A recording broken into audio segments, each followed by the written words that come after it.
selamat datang. Ini adalah ruang temu, ruang bincang banyak hal dengan tamu-tamu yang tidak cuma ahli, tapi memang benar-benar menguasai bidangnya. Dan di ruang inilah kita akan menemukan gagasan, kemudian inovasi, resilience, dan juga tentu yang tidak kalah penting adalah solusi.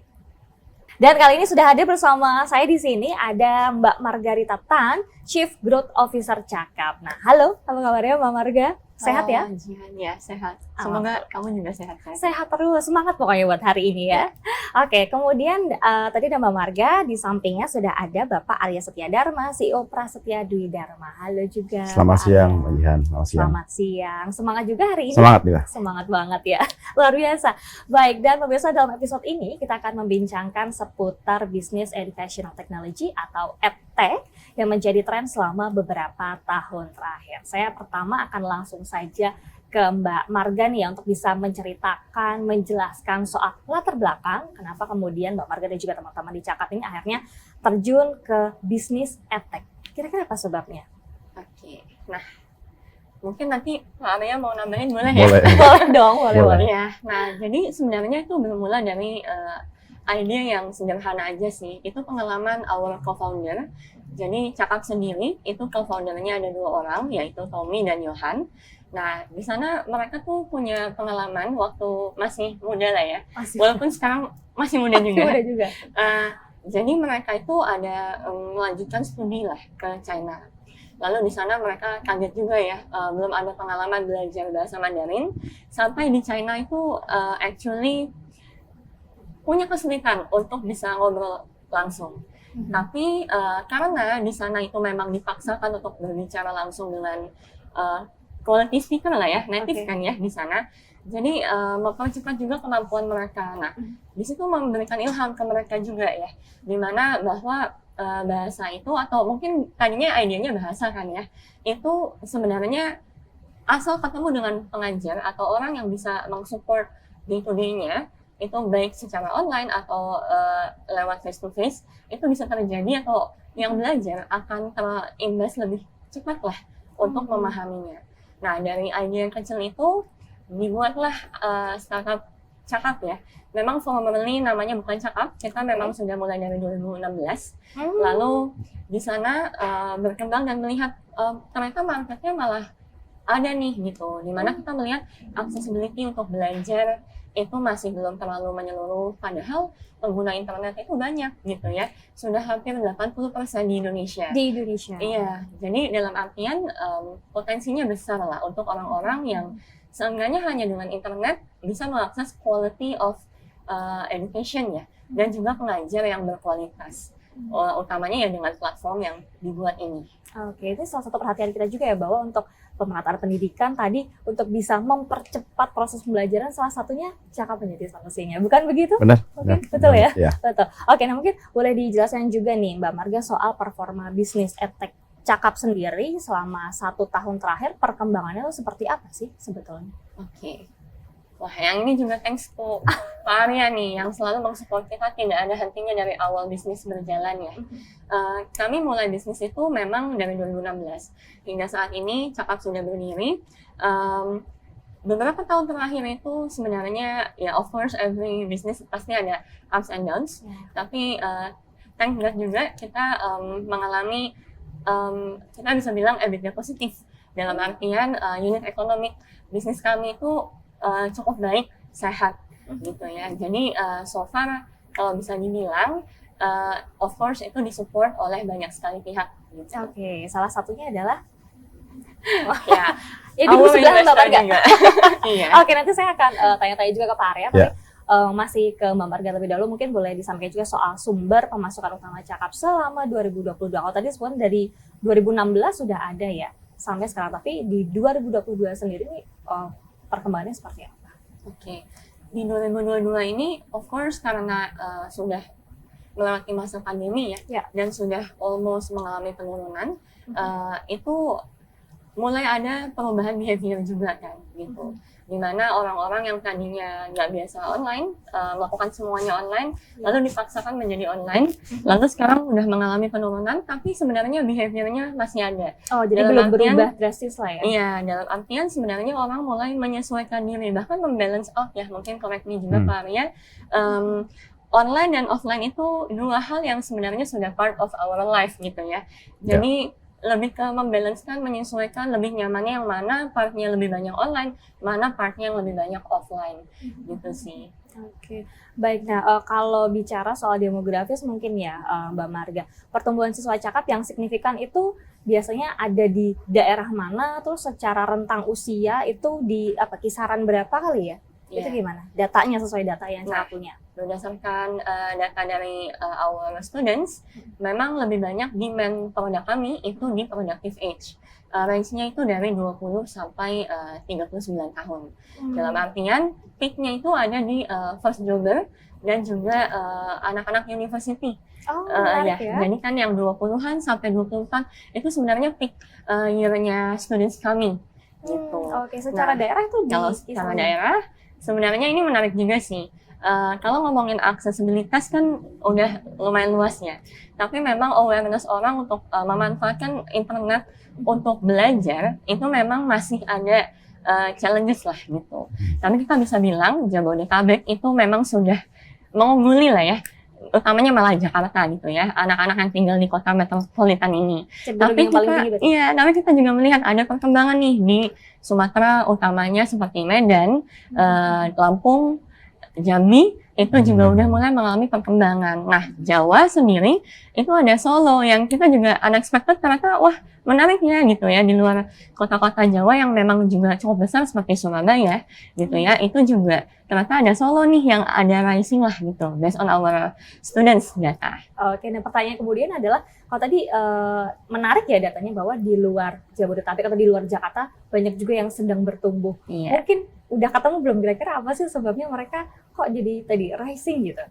Oke, sebenarnya dilihat dari ini based on my own opinion dulu ya, gitu ya. Jadi masih based on pengalaman dulu lah gitu. So far sebenarnya dilihat dari perkembangan kotanya sendiri.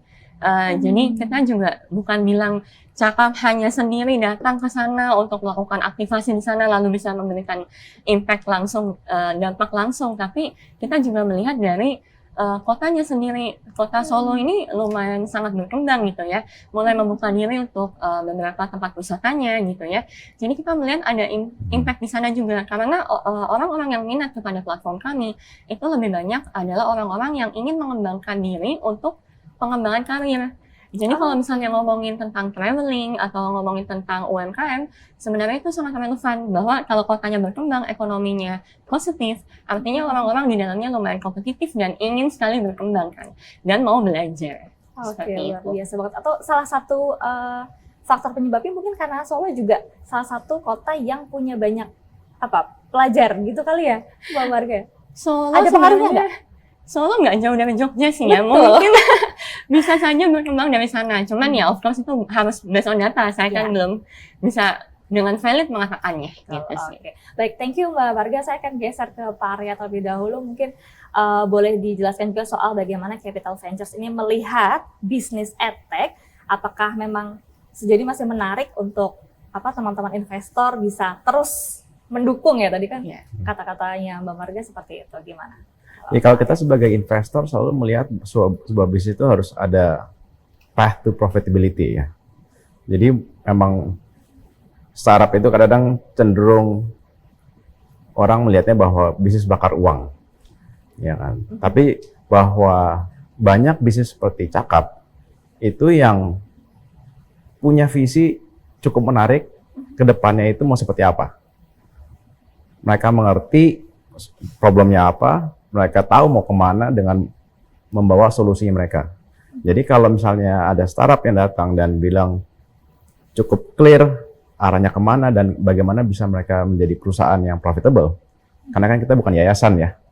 Jadi kalau misalnya ada tujuan untuk be profitable, tentunya investor akan tertarik untuk masuk untuk invest di perusahaannya. Oke, alasan paling menarik kemudian Pak Arya ini percaya terhadap teman-teman Cakap akan menanam investasi sana itu apa alasan tersebut yang paling Mungkin dari pengalaman saya sendiri ya, bahwa saya itu tahun 98 itu saya pindah ke Amerika dengan tidak bermodal bahasa Inggris yang baik. oke. Ya, jadi saya pindah ke sana masih SMP lah itu. Itu belajarnya juga jadi belajar Inggris di sekolah di Indonesia. Waktu SD kan ya, belajar dikit-dikit.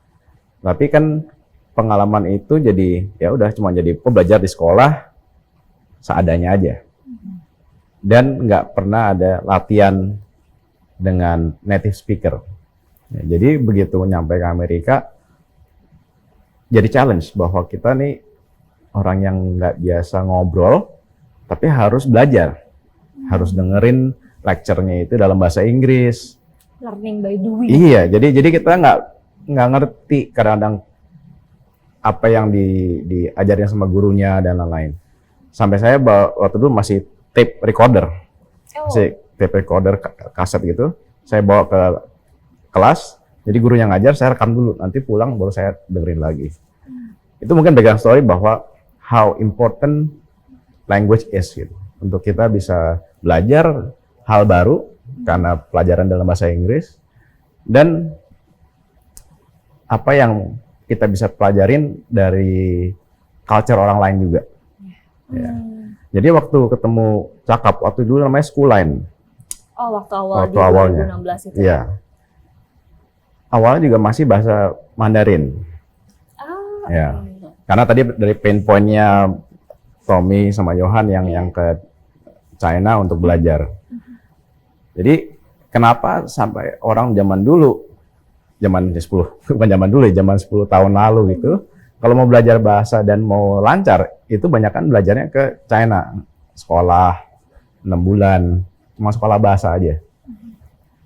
Jadi itu kan costly, harus ke sana, harus tinggal di sana dan lain-lain.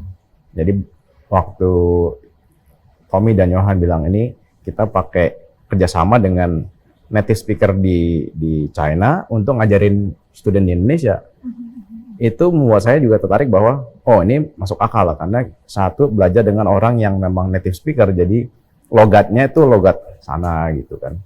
Jadi pasti ada perbedaan dari cara mengajarnya dan lain-lain. Itu mungkin titik awalnya ya, yang membuat saya tertarik terhadap Cakap. Oke, itu tadi personal background yang juga akhirnya turut mempengaruhi Iya. kepercayaan Iya. untuk bisa Iya. menanam dan mendukung Iya. teman-teman Cakap begitu ya. Mungkin setelah kemudian mendukung selama beberapa waktu, sebagai seorang investor begitu ya, hal positif yang akhirnya dilihat bahwa ini aku percaya sama Cakap, akhirnya benar-benar terbukti. Iya, iya. Setelah invest di Cakap, yang saya lihat paling baik adalah melihat cost. Ya, kenapa cost ini penting? Contohnya dengan student ini belajar dari guru-guru di Philippines untuk native speaker yang bahasa Inggris. Di Filipina kan supply-nya guru yang bisa bahasa Inggris banyak. Di Indonesia nggak sebanyak Belum sebanyak itu, tidak ya. sebanyak di Filipina. Jadi pasti cost-nya guru di Indonesia untuk ngajar bahasa Inggris lebih tinggi dibandingin dari Filipina. Jadi dari situ aja menggunakan teknologi, Cakap bisa mendapatkan source of kayak cost-nya itu lebih murah dengan kualitas yang lebih bagus juga. Mungkin banyak juga dilihat di sini, banyak sekolah-sekolah di Indonesia yang untuk guru bahasa Inggrisnya itu dari Filipina juga.